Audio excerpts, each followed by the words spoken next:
The impact the case has had on Black men in particular is not often discussed. Just one day after the guilty verdict, Black men in San Diego are talking about it. Mike Polite, Tony Young, and Armand King sat down with News 8 to discuss the killing of George Floyd and the trial of former Minneapolis police officer Derek Chauvin. Though fully engaged in the case, they say seeing the video and watching the trial was personally traumatizing. It's heartbreaking.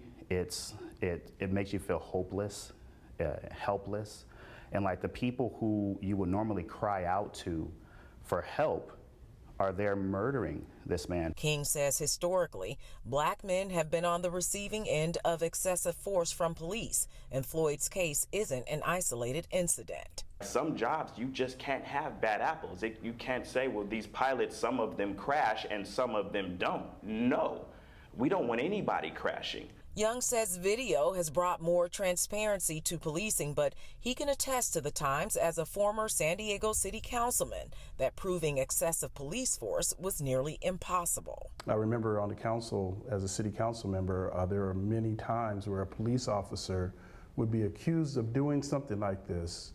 However, there was no video. It was only his word against the person who was accosted word, and it always was dropped. And so this was a seminal moment, I think, for us. Chauvin was found guilty on all 3 charges against him.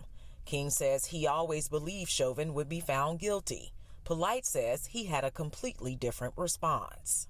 When the verdict came down, I parked my car and I cried.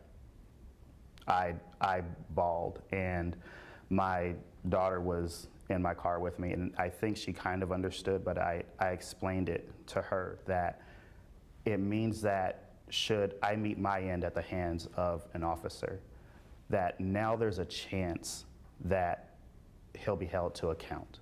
Derek Chauvin is likely to be sentenced in about 8 weeks, and he could be facing anywhere from 10 to 40 years in prison.